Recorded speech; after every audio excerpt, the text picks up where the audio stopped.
இன்றைய முதல் வாசகம் அரசர்கள் 2ஆம் நூலிலிருந்து வாசகம். அதிகாரம் 4 வசனம் 42 முதல் 44 முடிய. அந்நாட்களில் பாகால் சாலிசாவை சார்ந்த ஒரு மனிதர் புது தானியத்தில் செய்யப்பட்ட 20 வாட்கோதுமை அப்பங்களையும் தம் கோணிப்பையில் முற்றிய தானிய கதிர்களையும் கடவுளின் அடியவரிடம் கொண்டு வந்தார். எலிசா மக்களுக்கு உண்ணக்கூடு என்றார்.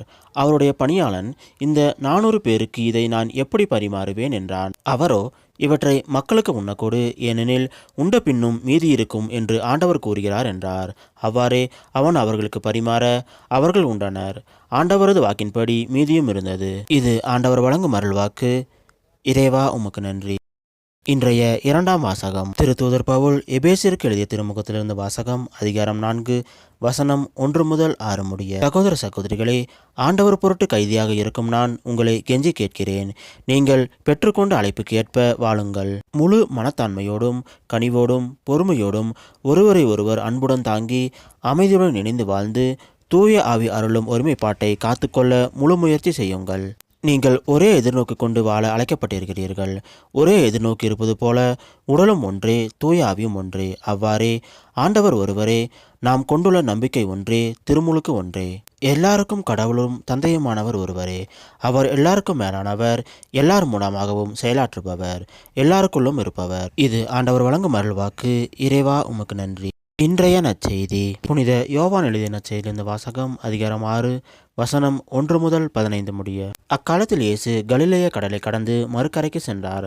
அதற்கு திபேரிய கடல் என்றும் பெயர் உண்டு. உடல் நலமற்றோருக்கு அவர் செய்து வந்த அரும் அடையாளங்களைக் கண்டு மக்கள் பெருந்திரளாய் அவரை பின்தொடர்ந்தனர். இயேசு மலைமேல் ஏறி தம் சீடரோடு அமர்ந்தார். யூதருடைய பாஸ்கா விழா அண்மையில் நிகழவிருந்தது.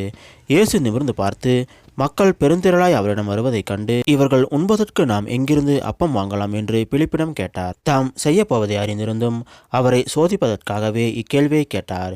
பிலிப்பு மறுமொழியாக, 200 தெனாரியத்துக்கு அப்பம் வாங்கினாலும் ஆளுக்கு ஒரு சிறு துண்டும் கிடைக்காதே என்றார். அவருடைய சீடர்கள் ஒருவரும் சீமோன் பேதுருவின் சகோதரருமான அந்திரேயா, இங்கே சிறுவன் ஒருவன் இருக்கிறான். அவனிடம் 5 வாட்கோதுமை அப்பங்களும் 2 மீன்களும் உள்ளன. ஆனால் இத்தனை பேருக்கு இவை எப்படி போதும் என்றார். இயேசு மக்களை அமரச் செய்யுங்கள் என்றார். அப்பகுதி முழுவதும் புல்தரையாய் இருந்தது. அமர்ந்திருந்த ஆண்களின் எண்ணிக்கை ஏறக்குறைய 5000. இயேசு அப்பங்களை எடுத்து கடவுளுக்கு நன்றி செலுத்தி அமர்ந்திருந்தோருக்கு கொடுத்தார். அவ்வாறே மீன்களையும் பகிர்ந்து அளித்தார். அவர்களுக்கு வேண்டிய மட்டும் கிடைத்தது.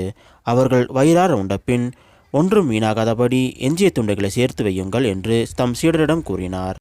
மக்கள் உண்டபின் 5 வாட்கோதுமை அப்பங்களிலிருந்து எஞ்சிய துண்டுகளை சேர்த்து சீடர்கள் 12 கூடைகளை நிரப்பினார்கள். இயேசு செய்த இந்த அரும் அடையாளத்தை கண்ட மக்கள், உலகிற்கு வரவிருந்த இறைவாக்கினர் உண்மையில் இவரே என்றார்கள். அவர்கள் வந்து தம்மை பிடித்து கொண்டு போய் அரசராகப் போகிறார்கள் என்பதை உணர்ந்து இயேசு மீண்டும் தனியாய் மலைக்கு சென்றார். இது கிறிஸ்து வழங்கும் நற்செய்தி.